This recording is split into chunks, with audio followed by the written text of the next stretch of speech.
Robbie, your thoughts on tonight's impressive win? Yeah, I felt we were impressive for lots of periods. A clean sheet, fantastic.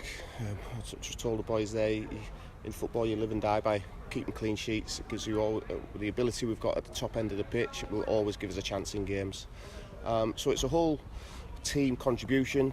I thought first half it was okay. There wasn't an awful lot going on in the game. It sort of put us under pressure with balls into our channel. Sam Cosgrove's always a threat with his physicality. I asked for maybe 15-20% better execution at half time, quite calmly. I thought we could play better with the ball than we did, and the second half I thought we were excellent again, really good.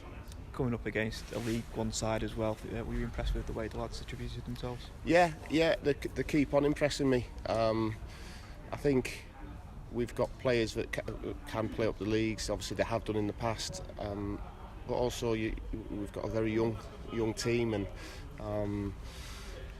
the experiences they're getting is great. And we want, I said after the Northampton game, we want to get into the habit of winning, and this is just the next one.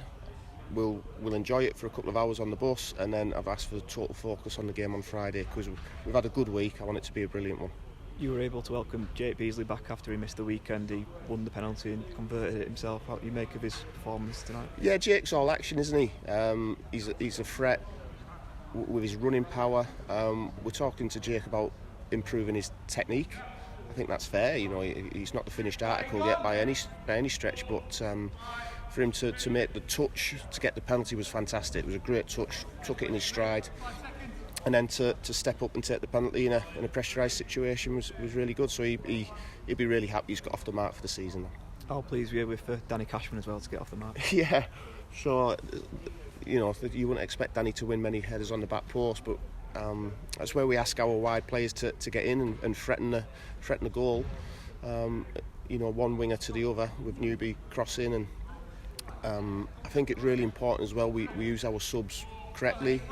We've got such a large turnaround of games in such a short period of time, with a squad that's not particularly big through injuries, and obviously the couple's still out with COVID, so everyone's going to get used. Everyone's going to have to make an impact when they come on, and it makes my job difficult to pick a team.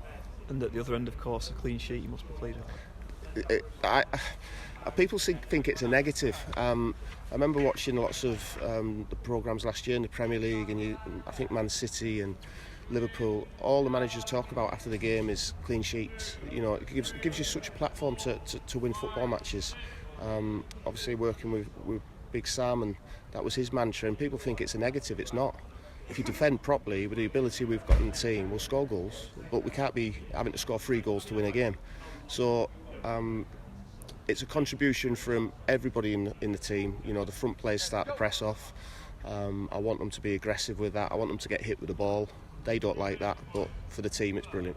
And the clean sheet will go down to Joel Coleman on his debut as well. It's pleased for him. Yeah, definitely. I can't really, I don't sound disrespectful. I can't really remember him having to make any particular great saves, which is testament to him and to the defenders and team in front of him. He came and claimed a cross right at the end, and as a defender that's brilliant. It takes the pressure straight off.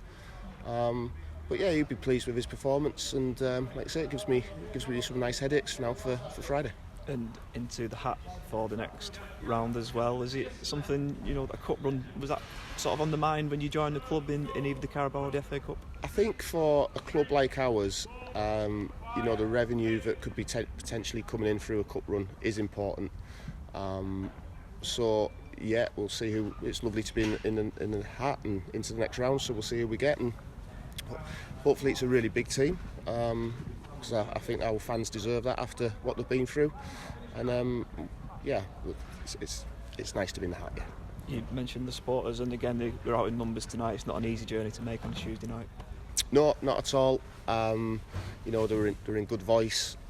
Like I say, I think I don't really want to keep going over the old quotes that I gave you last week, but it does make a difference. It makes a difference to the players. It makes a difference to our younger players in particular to know that they've got that backing. It makes a difference to me. and there's a lot of honesty on our pitch. You know, the players will make mistakes, we can live with that, but there's a lot of honesty. They're trying to do the right things, and I think our fans can see that. And heading into Friday night's game under lights against Colchester, I guess 2 wins in a row, you couldn't ask for much more than that, could you? Yeah, 3. Listen, yeah, on a serious note, it's a quick turnaround. You know, 3 games in 6 days, it's a quick turnaround. So, like I said, everybody will recover tomorrow. You can see the subs behind me doing some work. So we'll have a recovery day tomorrow, we'll digest tonight, and then Thursday focus on Colchester.